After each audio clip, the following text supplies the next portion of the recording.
औज़ुबिल्लाहिमिनश्शैतानिर्रजीम बिस्मिल्लाहिर्रहमानिर्रहीम।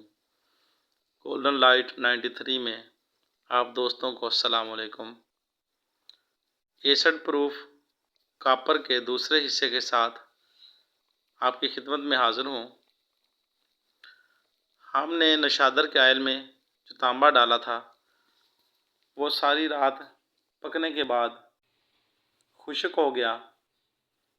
उसका ऐसे कलर आया, ऊपर से देखने पर थोड़ा थोड़ा कहीं कहीं से सब्ज़ी माइल था, बाकी खुश्क खिंगर था। इसको हमने कप से निकालना नहीं है। कप ले लें या प्याला ले लें, जो भी ले लें आप बर्तन, उसमें पकाएं। उसको निकालना नहीं है।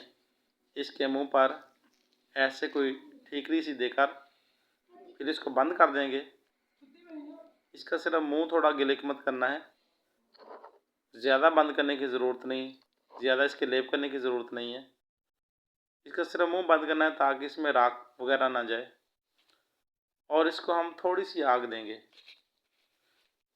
1.5-2 पाव की तकरीबन आग देनी है। इससे ज़्यादा आग नहीं देनी, क्योंकि ज़्यादा आग देंगे तो ये सारा पिघल कर इसका ढक्कन भी खुल जाएगा और बाहर निकल आएगा। इसमें उबाला सा आ जाता है। 1.5-2 पाव सिर्फ उपलों की आग देनी है। आग देने पर, ठंडा होने पर ये निकालना। ऐसे ये चरखशुदा खिंगर सा सारा मिला है। अब इसको हम कप से निकालेंगे। कप से निकालने के बाद इसे पीस लेना है। ये हमारा तांबा नशादर के साथ पुख्ता हो चुका है। इसमें अब नमी नहीं आएगी। इसका बड़ा बेहतरीन कलर आता है।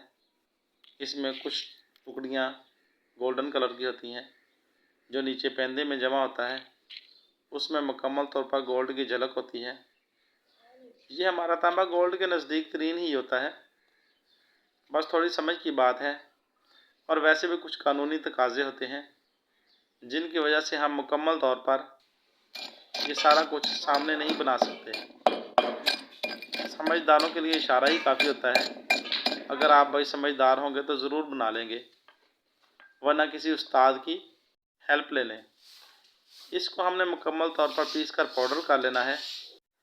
यहाँ तक मैंने आज बनाया है और ये आपसे शेयर कर दिया है, बाकी बाद में करते हैं।